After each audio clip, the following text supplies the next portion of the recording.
Successful बनना है और हर कोई उसका रहस्य जानना चाहता है। तो रहस्य आपको बताते हैं किताब के जरिए। उस किताब का नाम है थिंक एंड ग्रो रिच। इसे नेपोलियन हिल नाम के ऑथर ने लिखा था। अमेरिकन ऑथर हैं, बड़े फेमस फाइनेंशियल जो बुक्स लिखी गई हैं उसमें से बड़ी फेमस बुक है जिसका नाम है थिंक एंड ग्रो रिच। इस वीडियो में हम पैसे की बहुत सारी बात करेंगे और जब पैसे की बात आती है तो लोग कहते हैं कि पैसा बुरी बला है, पैसा जो इंसान को अंधा बना देता है। लेकिन अगर आप अपने आसपास देखेंगे तो आपको ऐसे लोगों के नाम भी पता चलेंगे जिन्होंने बहुत सारा पैसा कमाया और सोसाइटी में एक पॉजिटिव चेंज लाया। अगर आप बहुत सारा पैसा कमाते हैं और अपने आसपास के लोगों को भी आगे बढ़ने में मदद करते हैं तो आप उस पैसे का सही इस्तेमाल कर रहे हैं, क्योंकि जब तक पैसा नहीं आएगा तब तक बहुत सारी चीजें अपने आसपास बदलेंगी नहीं। पैसा सब कुछ नहीं होता लेकिन बहुत कुछ होता है। नेपोलियन हिल की कहानी शुरुआत में आपको बताता हूँ। ये जब 13 साल के थे तो माउंटेन रिपोर्टर नाम का एक न्यूज़पेपर था, उसके लिए आर्टिकल लिखना शुरू कर चुके थे। इनकी जो सोच थी वो नई सोच थी और इन्होंने नए थॉट्स जो हैं इस दुनिया को देने का काम किया। बहुत सारी किताबें लिखी लेकिन थिंक एंड ग्रो रिच उसमें से बड़ी फेमस हुई जिसने इनको पहचान दिलाई। एक बड़ा इंपॉर्टेंट इनकी लाइफ में स्टेप आया था, एक बड़ा टर्निंग पॉइंट आया था बेसिकली जब ये एक बड़े फेमस बिजनेसमैन थे एंड्रयू कार्नेगी, उनका इंटरव्यू करने के लिए गए थे और कार्नेगी ने इन्हें कहा कि आप बड़ा अच्छा इंटरव्यू करते हैं लेकिन मैं चाहूंगा कि आप जो सक्सेसफुल लोग हुए हैं, एक टास्क आपको देता हूं, आप 500 ऐसे सक्सेसफुल लोगों के इंटरव्यू कीजिए और फिर आप देखिए कि लाइफ में आपको क्या सीखने को मिलता है।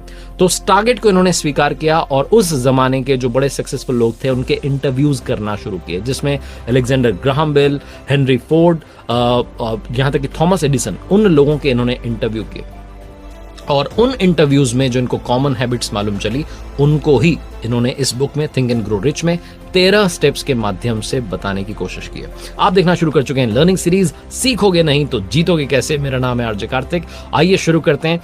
ये बुक की समरी 13 स्टेप्स हैं लेकिन मैं 7 स्टेप्स जो हैं, जो बड़ी स्टेप्स मुझे लगती हैं, उनके बारे में आपको डिटेल में बताऊंगा। उससे पहले 13 स्टेप्स आपको बता देता हूं। पहला स्टेप है डिजायर। आपके अंदर उस लक्ष्य को पाने के लिए इच्छा होनी चाहिए। दूसरा है फेथ यानी कि विश्वास होना चाहिए। तीसरा है ऑटो सजेशन यानी कि आत्म सुझाव भी, खुद को सुझाव भी देना शुरू कीजिए। चौथा है आपके पास में स्पेशलाइज्ड नॉलेज होनी चाहिए। 5वां स्टेप है इमेजिनेशन, बहुत बड़ी पावर होती है इमेजिनेशन की। 6वां स्टेप है ऑर्गेनाइज्ड प्लानिंग। 7वां स्टेप है डिसीजन लेने की आपके अंदर पावर होनी चाहिए। 8वां स्टेप है परसिस्टेंस, पावर ऑफ डिवोशन यानी कि आप दृढ़ हो जाएं, लगन के साथ, समर्पण के साथ आगे बढ़ते जाएं। 9th स्टेप जो है वो पावर ऑफ मास्टरमाइंड। स्टेप 10 जो है वो कहती है सेक्स ट्रांसमिटेशन। स्टेप 11 जो है वो है सबकॉन्शियस माइंड। स्टेप 12 है the brain, a fresh brain. और स्टेप 13 वो है सिक्स्थ सेंस। जब कहीं कुछ भी काम नहीं करता, कुछ भी काम नहीं होता है तो फिर वो सिक्स्थ सेंस जो है आपके लिए बहुत फायदेमंद साबित होती है। बड़ी डिटेल में आपको ये 7 स्टेप्स इनमें से बताता हूं जो मुझे लगता है कि आपके बहुत काम आएंगी और आपको आगे बढ़ने में मदद करेंगे। सबसे पहला बेबी स्टेप जिसे कहूंगा वो है डिजायर।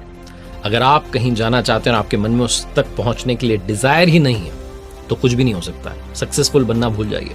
और डिजायर जो होती है उसमें भी बहुत सारी तरीके की डिजायर होती है।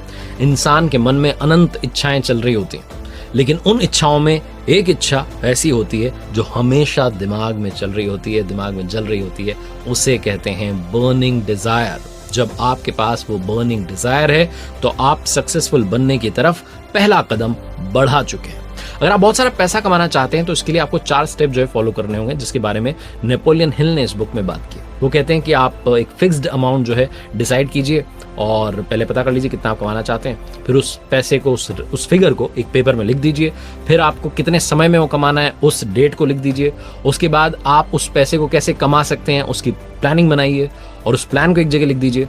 और फिर ये जो है पेपर, इसको आप कम से कम दिन में 2 बार देखना शुरू कीजिए। अपने दिमाग में उस डिजायर को बर्निंग डिजायर के रूप में कन्वर्ट कर दीजिए। वो इच्छा हमेशा जलती रहनी चाहिए ताकि आपको याद रहे कि आपका लक्ष्य क्या है। नेपोलियन हिल जो है अपने बेटे ब्लेयर के बारे में भी एक किस्सा शेयर करते हैं इस बुक में। और वो कहते हैं, अगर आपको ऐसा लग रहा है कि सारी बुक जो है सिर्फ पैसा कमाने के बारे में, तो ऐसा नहीं है। जब आप इसे पढ़ेंगे तो आपको बहुत कुछ समझ में आएगा। नेपोलियन हिल जो है वो इस बुक में किस्सा शेयर करते हैं अपने बेटे ब्लेयर का। उनका बेटा जो था वो सुनने में असमर्थ था।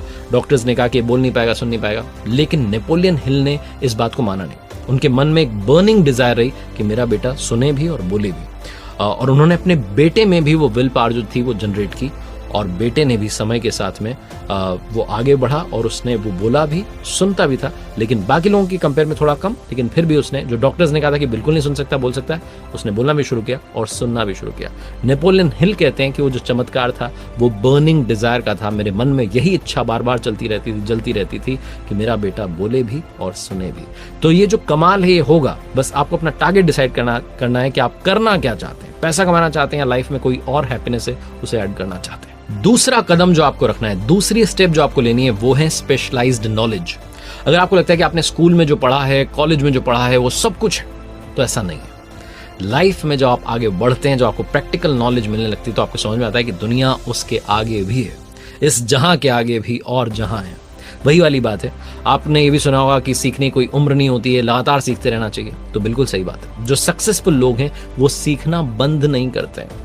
और स्पेशलाइज्ड नॉलेज का मतलब है कि नॉलेज तो होती है लोगों के पास, लेकिन आप उस एरिया के एक्सपर्ट बन जाएं। लोग ये कहना शुरू कर दें कि अगर आपको सच में जानना है तो आप उस बंदे के पास चले जाओ, बंदी के पास चले जाओ, वो जो व्यक्ति है वो आपको सही नॉलेज देगा। तो यानी कि आप उस एरिया के एक्सपर्ट बन चुके हैं। और ये कैसे होगा? ये पढ़ने से होगा।